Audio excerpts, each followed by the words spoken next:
Labdien vēlreiz. Es ceru, ka jūs esat atkal iedvesmojušies pēc šīs sarunas par okupācijas muzeju. Un šodienas pēdējā tēma. Nedaudz grūta tēma. Mēs runāsim par divām manām mīļākajām tēmām. Runāsim par pietiekamības pamataspektiem un redzēsim, kā tehniskie aspekti tiek vērtēti. Un es gribētu arī paanalizēt attiecības starp abiem, proti, kā šie principi iedarbojas un vēlos parādīt, kāda ir to ietekme. Sākumā viens no lēmumiem, 103, galvenā tēma, bet padome šeit pateica vairāk nekā nepieciešams un pieskārās arī tam, kā risināt. Un šis ir vēl viens ļoti svarīgs lēmums, kurā ir noteikts, ja prasībā ir ietekme, tad pietrūkst pietiekama atklāšanas un ir jānovērtē izgudrojuma solis. Un, ja šī ietekme ir izteikta, tad varbūt var izvēlēties vienu rādītāju vai atkal otrādi. Un mūsu darbs nav vienmēr tik skaidrs, un to es gribētu arī jums paanalizēt šodien. Runāsim par pietiekamību sākumā. Atcerēsieties no manas pirmās prezentācijas, ka ir pretenzija saistībā ar 83. pantu.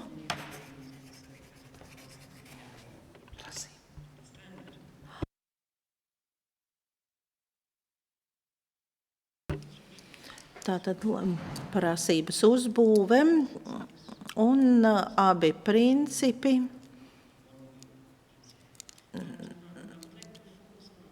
Un es gribētu koncentrēties uz šo otro brīvības pakāpi un parādīt jums abus šos principus. Sākšu ar viena ceļa principu.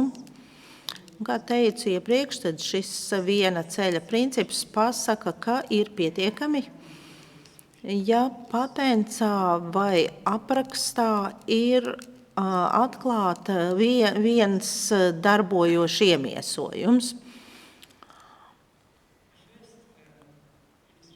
Pirmā ilustrācija šim ir padomes lēmums 2773, tas bija par vēja turbīnu, un kā redzams attēlā, šai vēja turbīnai ir 3 daļas, augšējā, vidējā, apakšējā, un, protams, vēja turbīnas izmanto elektrības ražošanai, tātad tās var sakarst, tām ir nepieciešama dzēsēšana, un izgudrojums šeit bija dzēsēšana izmantot ārējo gaisu, ļaujot tam ieplūst ierīcē, un tā ir pirmā pretenzija. Un izgudrojumā ir lēts vienkāršs dzēsēšanas risinājums.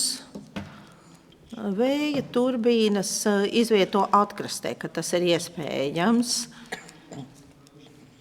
Un, ja gaisā ir pārāk daudz sāls vai ūdens, tas var izraisīt koroziju, un tāpēc šai ieplūdei ir jāatrodas diezgan augstu tornī. Tas arī bija norādīts pretenzijā.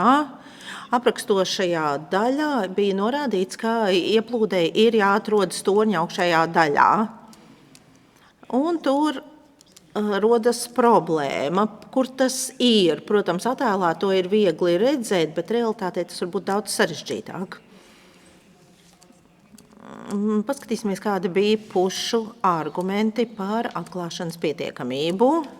Oponents teica, ka prasība, ka ieplūdēji jāatrodas augšējā daļā, tas negarantē, ka aprakstā norādītā ietekme tiek panākta, proti, ka netiek ievadīts sāls ūdens. Īpašnieks prasītājs apgalvoja, ka ir sniegta pietiekama informācija. Un kāds bija padomes viedoklis?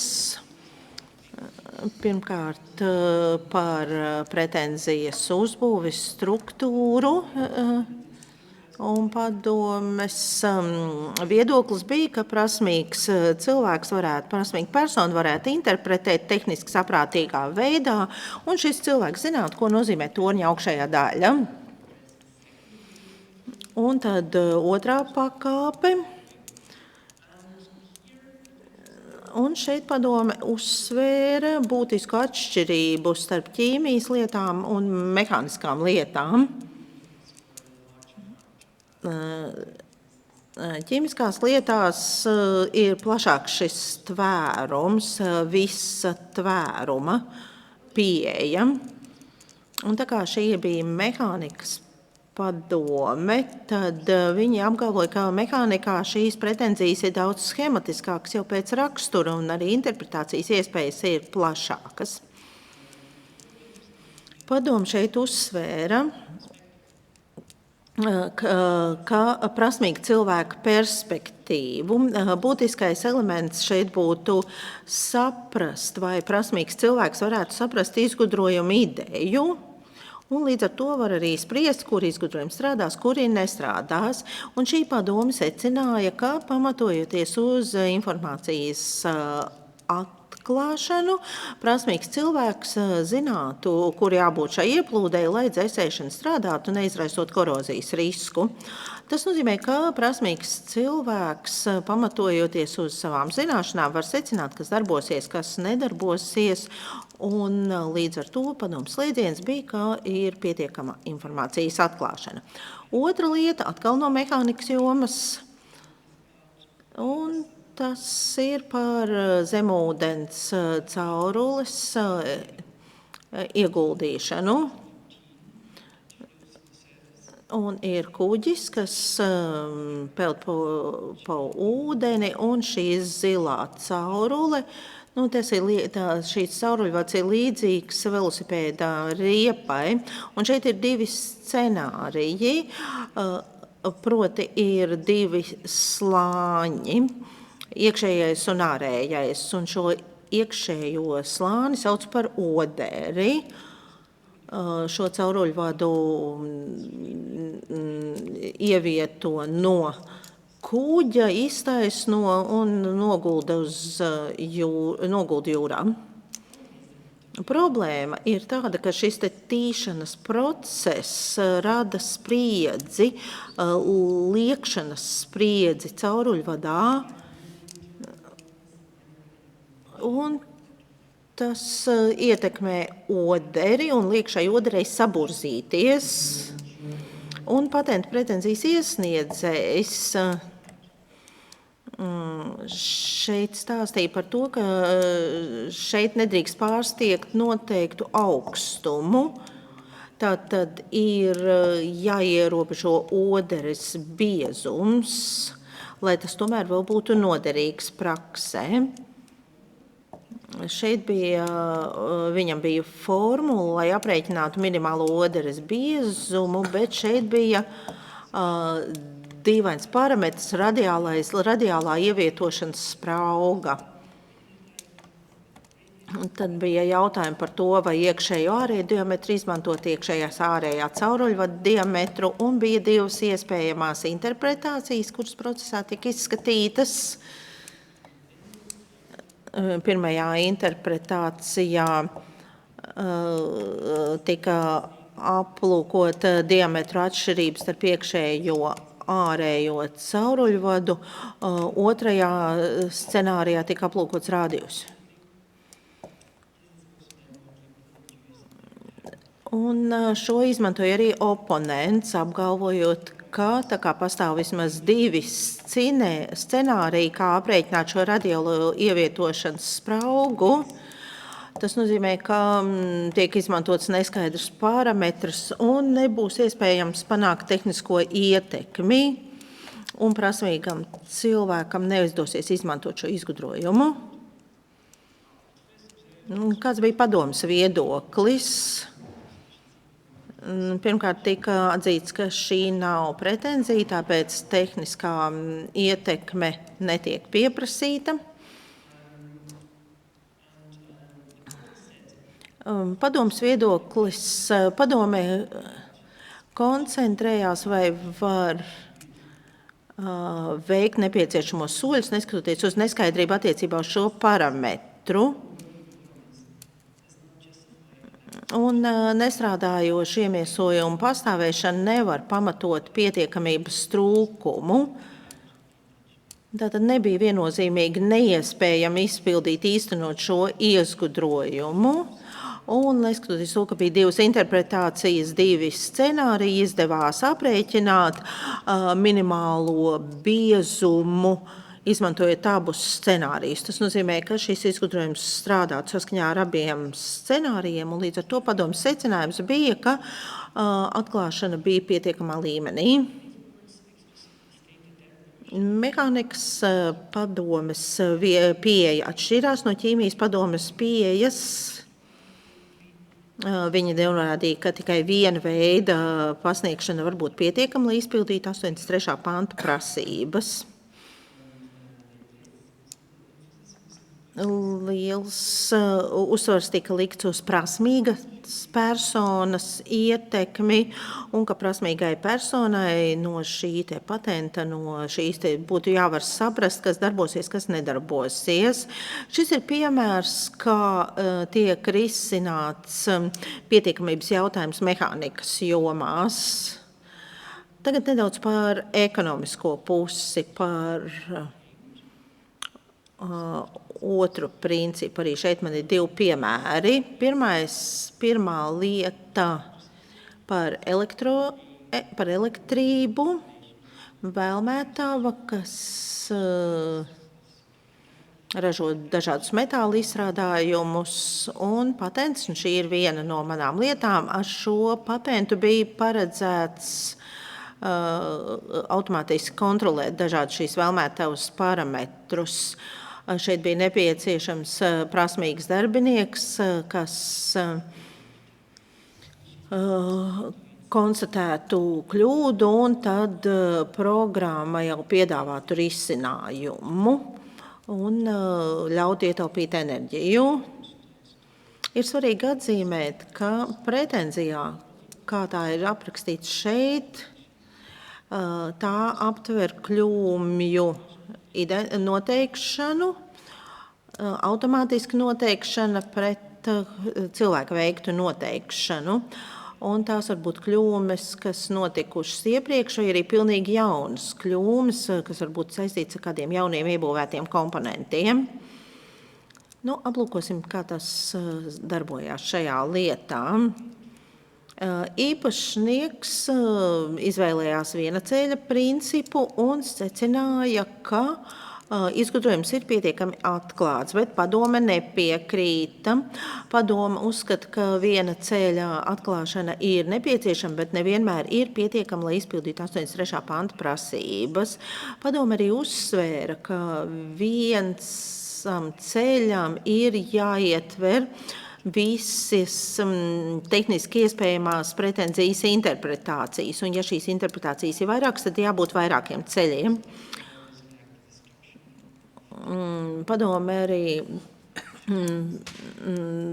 precizēja, ka nav jāapsver tādas drastiskas situācijas, kā vēlmētavas iznīcināšana ar atombumbu, bet ka patentā nav aplūkotas nezināmas kļūdas, un gala secinājums bija, ka izgudrojumā nav pietiekami atklāta informācija. Nākamā lieta par loģistiku, par piegāžu optimizāciju, un šeit ir datorizēta objekta atrašanas sistēma, piegādes automašīnā, pozicionēšanas ierīce ar kameru, lāzeru skeneri, šī ierīce ir pievienota pielikta pie griestiem, un šī pozicionēšanas ierīce iekraušanas brīdī piereģistrē katra priekšmeta atrašanās vietu, un līdz ar to izseko, kur priekšmets pārvietojas. Un tad sistēma arī nosaka piegādes brīdī, kuras durvis atrodas vistuvāk šim priekšmetam, un piegādes persona tiek novirzīta uz tuvākajām durvīm. Kā tas darbojās saistībā ar galveno pieprasījumu? Un saistībā ar Saistībā ar šo lietu padomu konstatēja, ka ierīce aptver plašu mērogu, priekšmetus, kas sakrauti vairākās kārtās.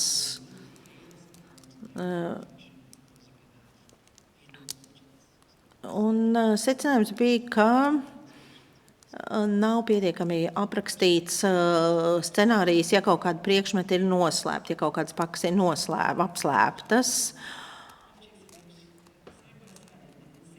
Un tagad nākamais scenārijs, kas tika aplūkots, ja visi priekšmeti būtu izkārtoti vienā kārtā.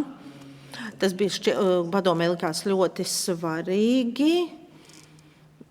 Un šajā sakarā tika konstatēts, ka ierīce apraksts atļauj atrast priekšmetus, un šajā gadījumā padome secināja, ka šis papildu pieprasījums bija pietiekami atklāts. Un šeit līdzsvars starp pozitīvo un negatīvo secinājumu un arī vienlaicīgi norāžu sniegšana. Šie ir galvenie secinājumi no lietām par pietiekamību. Pirmajā pateikts, ka ir jābūt vismaz vienam ceļam, kas aptver visu pretenzijas mērogu, un lai novērtētu pretenziju, tad prasmīga persona piemēro zināmu filtru, lai izslēgtu nereālos scenārijus. Tāpat arī otrajā lēmumā, kur padome pateica, ka nav aptverts viss scenārijs. Tā, tik daudz par pietiekamību, tagad par izgudrojuma pakāpi. Un tad ir jāskatās vēlreiz uz šo pamata definīciju. Tātad izgudrojums, tas ir izgudrojums, par kur izvirzīta pretenzija. Šeit mēs parasti izmantojam problēmas risinājumu pieeju, kur ir 5 soļi, kas ir parādīti šajā slaidā. Un tā kā mēs sākam ar prasīto pretenzijā ietverto izgudrojumu. Tātad viss izpratne par šo pretenzijā ietverto izgudrojumu, tas var ietekmēt sakumpunktu izvēli. Arī otrais solis ir par to, ka, kā mēs izprotam, izgudrojumu tas var noteikt to, kā mēs interpretējam šīs atšķirības pazīmes. Trešajā solī tiek noteikta tehniskā ietekme, kas tiek panākta ar atšķirību. Manā skatījumā šeit izšķiroša loma ir pretenzijas struktūrai bieži vien. Lai konstatētu tehnisko ietekmi, tehnisko ietekmi, mums ir jāsaprot, kas ir ietverts tvērumā. Un prezentācijas otrajā daļā es koncentrēšos tieši uz šo trešo soli. Tātad trešais solis. Varam pateikt, ka tehniskā ietekme ir pats pamats, jo tas ļauj mums formulēt objektīvo tehnisko problēmu, kas tiek atrisināta ar izgudrojumu. Bet, lai ietekmi leģitīmi izmantot, mums ir jāatbild uz galveno jautājumu. Mums ir jāuzdod jautājums, vai šī tehniskā ietekme ir ticama un vai tā tiek ticami sasniegta visā tvērumā. Un otrs par šo visu mērogu, visu tvērumu, tad tas mūs atgriež atkal pie prezentācijas pirmās daļas par pietiekamību. Es vēlos vērst jūsu uzmanību uz vēl diviem lēmumiem, 2.21, kur tika sniegts skaidrojums par tehnisko ietekmi, un šeit ir pateikts, ka tehniskai problēmai jābūt atvasinātai no ietekmes, kas ir tieši un cēloņi sakarīgi saistīts ar izgudrojumu tehniskajām iezīmēm. Tātad proti, kas ir pretenzija, kas ir ietekme, ir jābūt saistībai ar pretenziju. Un šis ir saistīts arī ar G1.19 lēmumu, kur pateikts, ka var izmantot tikai to tehnisko ietekmi, kas ir vismaz ietverta pretenzijā. Privilējošais viedoklis, kā es to saprotu, ir skaidrs, ka ietekmim ir jābūt ticami saistītam ar izgudrojuma iezīmēm. Tas nav kaut kas vispārīgs. Un tad nonākam pie komplicētāka scenārija, ko es bieži sastopos savās lietās. Kas notiek, ja ir tehniskā ietekme, ko pieteicējs vēlas izmantot kā pamatojumu, ja šī tehniskā ietekme netiek sasniegta, netiek panākta? Tādā gadījumā tiek aplūkotas citas, mazāk ambiciozas tehniskās ietekmes, bet šeit arī iedvesma beidzas, un es nevaru īsti vairs nošķirt, kas ir pastāvējis iepriekš, kas ir pretenzijā. Un, kad rodas šāda situācija, tā tad nav identificējama ticama tehniskā ietekme, tad saskaņā ar judikatūru redzams, ka ir bijuši dažādi viedokļi vai pieejas. Varam redzēt divas galvenās argumentācijas līnijas. Pirmā, ja nav ticama tehniskā ietekme, tad mēs nevaram formulēt nekādu objektīvu tehnisko problēmu, un tas nozīmē, ka nav šī izgudrojuma soļa automātiski. Otrajā pieejā viedoklis attīstas citādāk. Šeit ir pateikts, ka ja netiek konstatēts, ka tehniskā ietekme ir ticama, tad ir jāizmanto iespējami mazāk ambiciozā tehniskā problēma, lai atrastu alternatīvu. Un es gribētu aplūkot abas šīs pieejas. Par katru ir viens lēmums. Sāksim ar pirmo pieeju. Šī ir lieta par dzirdes aparātu, ar ko cenšas atrisināt šo oklūzijas iedarbību, ko rada dzirdes aparāts. Un patentā tika piedāvāts risinājums, lai šo ietekmi novērstu. Un ir parādīts, kādai jābūt ķēdītei, lai šo problēmu atrisinātu. Šeit ir signāla apstrādātājs filtri, kas ir paredzēts skaņas apstrādei. Un aus kanālā ir mikrofons, tad ir pārējie filtri, lai mazinātu šo oklūziju. Šīs ķēdes ir zināmas, un patentā bija ietverts specifiski īpaša tehniskā konfigurācija. Šeit ir padomes vērtējums par izgudrojumu soli. šajā dokumentā tika aprakstīta oklūzijas iedarbības mazināšana. Pirmais risinājums ar bloķēšanu, kur paraugos tas tika risināts, un otrs ar īpašu signālu novirzīšanu. Kas ir jāpatur prātā, ir, ka pastāvēja zināmas atšķirības šajā daļā. Abos dzirdes aparātos tika panākta vienāda oklūzijas efekta minimizēšana, bet ar dažādām metodēm. Un šeit bija vairākas tehniskās ietekmes.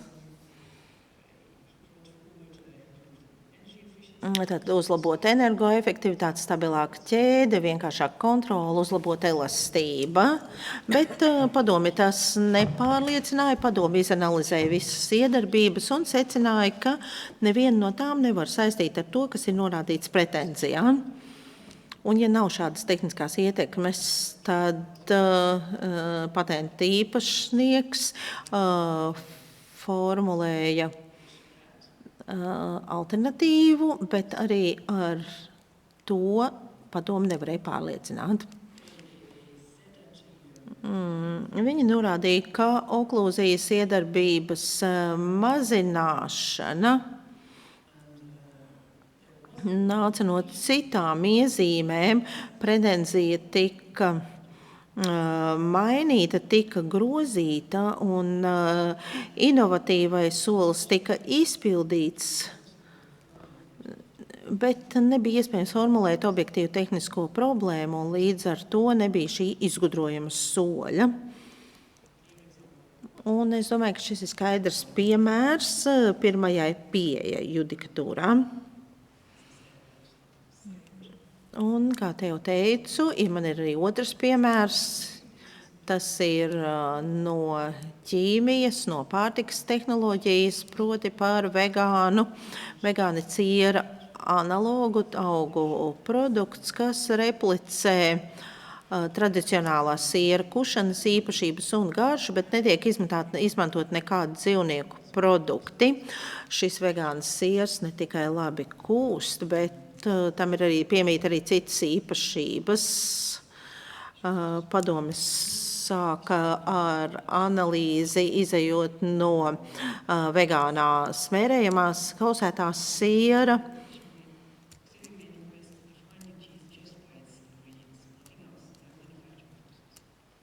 Un šajā pretenzijā siers tika identificēts tikai pamatojoties uz sastāvdaļām.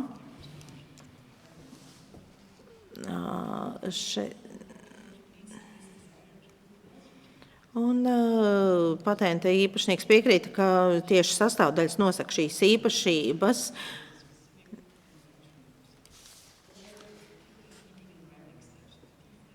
Taču padomē neuzskatīja, ka ir ticami, ka šīs sastāvdaļas, kas ir norādītas pretenzijā, pašas par sevi garantētu šo īpašību sasniegšanu, neaprakstot procesu. Ietekme netika panākta, un līdz ar to padome formulēja problēmu kā alternatīvu paredzēšanu. Un noslēgumā tika konstatēts, ka nav izgudrojuma soļa. Un patenta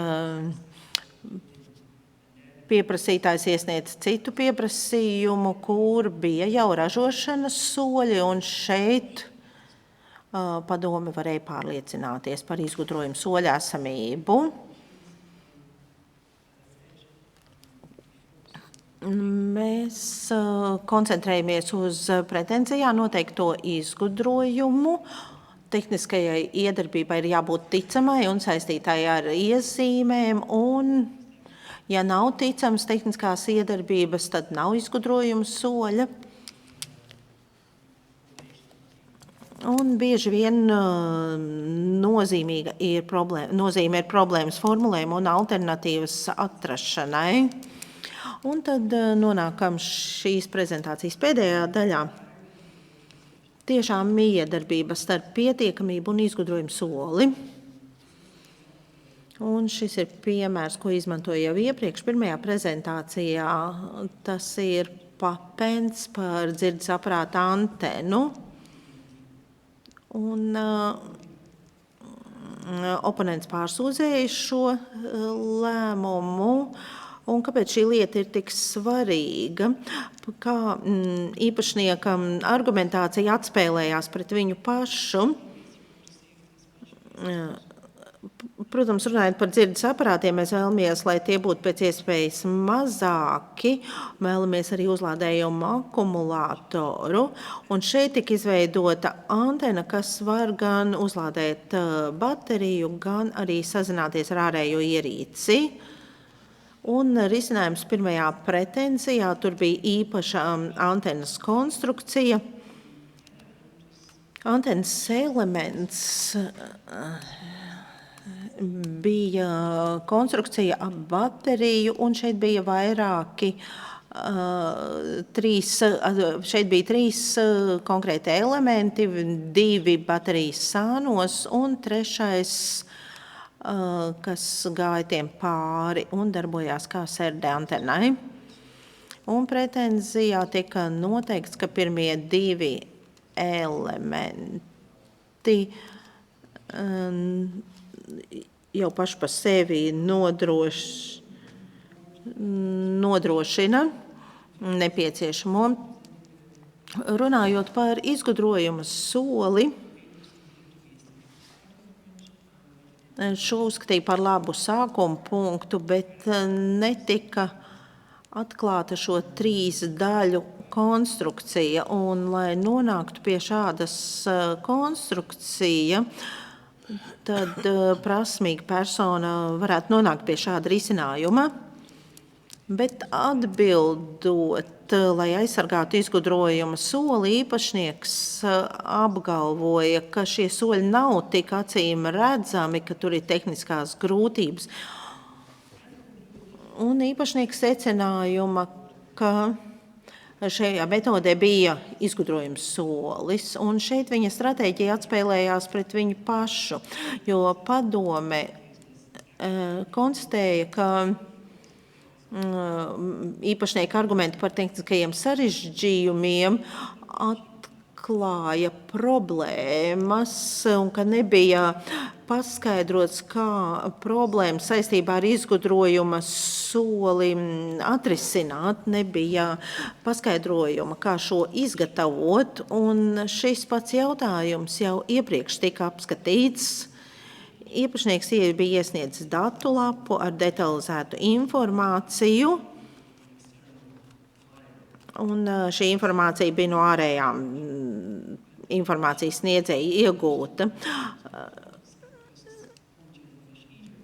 Un datu lapā netika minēts patents, kas nozīmē, ka pamatojoties šo datu lapu, prasmīga persona nevarētu nonākt pie risinājuma.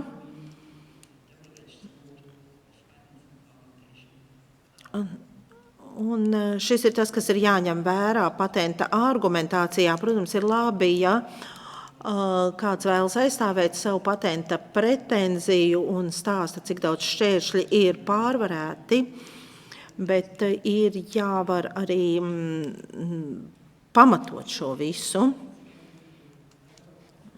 Un noslēgumā par šīm 3 daļām, par atklāšanas pietiekamību, par viena ceļa principu, par tehniskajām ietekmēm, kas ir jāpanāk. Un runājām par 2 veidu pieejām un par lietu, kur nav šīs tehniskās iedarbības, un pēdējā daļā runāju par miedarbību starp abiem principiem. Ar šo arī noslēgšu savu prezentāciju. Paldies!